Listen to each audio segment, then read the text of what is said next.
Hi, welcome to the Manchester Film Festival. We're delighted to be having a quick chat with Matt and Tori Butler-Hart, the directors, writers, stars, cameramen, editors, everything of Infinitum Subject Unknown.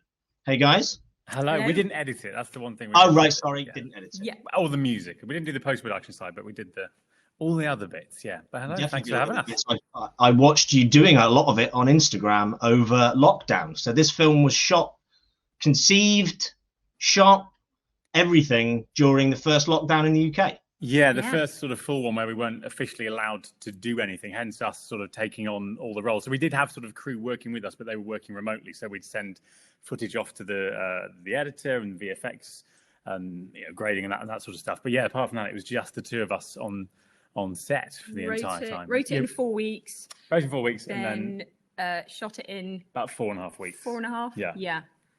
It's actually really well timed because like the first half of the film's all in London. It was sort of empty London, and then it goes to a big sort of country house. And just as the government said, "Oh, okay, British filmmakers can go and film if you can make it safe," and we went, "Well, we can go now. Then we can literally get in the car." So we jumped in the car, packed everything up, and went to this.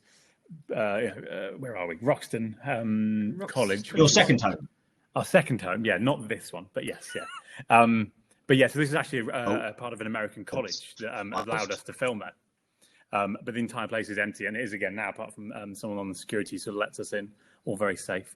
So yeah, we just had the run of the place for a couple of weeks. Cool. Yeah. So yeah, just to clarify, it's not your second home. It's not our second home. No. 100%. No, we're indie filmmakers. This is definitely not our second film. The really scruffy attic at the beginning is our house. Right, fine. That makes I mean, it was. I suppose in a lot of ways, I suppose the start, like you say, the first half of the film was shot in deserted London, and was the idea for you? I mean, I know because I thought when lockdown started, I was like, now is like the perfect time to get unbelievably expensive shots of deserted streets. Yeah. Did that play into your minds as well? Thinking, just hang on. Yeah. Basically, it was actually triggered by. Well, we started thinking we should do something. Like, this is a great opportunity to make something. And I've always wanted to film something on an iPhone just to see how far you can push it. We've never done that before. Always used lovely Arris and that sort of stuff. And then we saw a tweet from Edgar Wright. He said, "I hope there's a load of indie filmmakers running around London just getting these empty shooting streets. This stuff." I went, "Oh well, we should do that then." So that's sort of that massively played a part, to be honest. Yeah, being able to get like Buckingham Palace and stuff, just like completely empty. And all Soho was all boarded up, and there's all this kind of graffiti over it. Stay safe and live and all this sort of stuff. So we're like, well, this is all going to feed into the story. So because we'd already built the world, we'd already written about the world of Infinitum. We've actually had a sort of much bigger thing years ago. So we already had. Sorry, know your frame, Matthew. We already we had a lot of the science behind it, so the quantum physics, and we thought about the time loops, and we created Keros generators and ideas to make it all work. Not that really plays hugely into this one. You don't get to see the science. It's just sort of the ramifications of this experiment. Yeah. So it's actually Tori's idea to say, well, let's just follow one of the subjects in this huge experiment, basically. And she just happens to wake up, and she's in this empty, deserted world, stuck in a time loop, and she has to puzzle her way out of it to see why this is happening to her and how she can get out of it, basically. Yeah, so it's fun. Yeah, I think one of the really nice things about it is that you've obviously shot a film in lockdown, but it's not got people wandering around in masks, and it's not about COVID, because I think we may have had a couple of submissions along those lines. Yeah, but I'm not sure it's what anyone really wants to see. Maybe a year ago, because I suppose it was new, and it was sort of like, oh, this is fascinating. But we were sort of thinking from a longevity sort of point of view, at least for a while. I think once this touch wood is all over, I don't want to think about it for exactly. And it certainly has kind of those undertones, because we did shoot it in an empty world, and there are those little hints, isolation and lack of people and things like that. But I think that's just because that's what we were living through, so it obviously sort of fed into the writing rather than we want to make something about this, I suppose. But I think sort of overall, we wanted to just make something that was just pure escapism, that, you know, allowed people to quite literally feel like they had been transported to another world. And a lot of the story, the fact that it's mostly Tori and then sort of meeting other versions of herself, and obviously we have some cameos sort of coming in, but filmed remotely. The reason it's one person is because that's what we could do. So we just used what we had to inform the story, you know, realistically. Yeah, but and was it when you started making it? Obviously, it was just kind of an experiment to an extent. Now got distribution in the UK.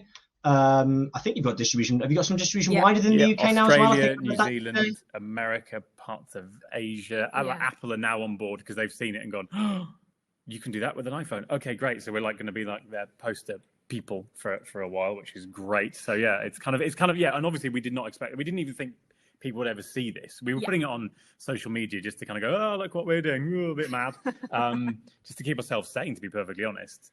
And then it just sort of got bigger and bigger. It was actually our editor, after about 2 days, he was sort of looking at things, because even he said himself, he said, okay, well, that's an interesting little project. You know, they're going to get me to do fine. After 2 days, he was sort of going, this could actually be an actual film, guys. You realize this is decent. So we went, okay, great. We'll just carry on doing it for the next 4 weeks and see what happens. And then it's just sort of blowing up, which is amazing.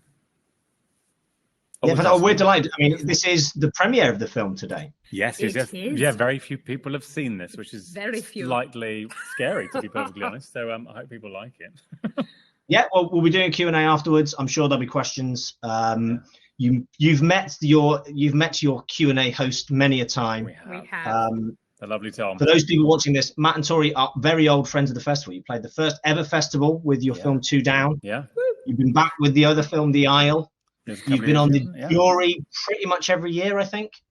Yes. We did. We did like 3 years. Yeah, we did 3 years.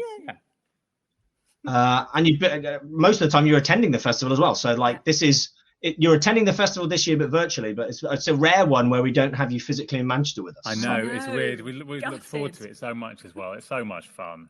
You guys, you do such an amazing festival as well, as this is as well. But you know, to meet all the filmmakers and everyone, and you throw great parties as well. I'm not going to lie. Yeah, I mean, my party in my bedroom's not as exciting. Don't tell me what that maybe sounded slightly inappropriate. There you go. On that note, yes, we'll wrap up. But we're super delighted to have your film. I just find it absolutely amazing that from watching you starting this process on social media less than a year ago, we've now got the world premiere of the film at the film festival. It's been amazing to watch the whole journey and to be able to share in that journey, in getting it out there in the world.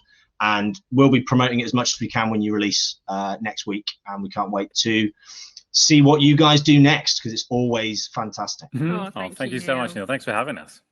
No problem at all. Cheers. Bye-bye.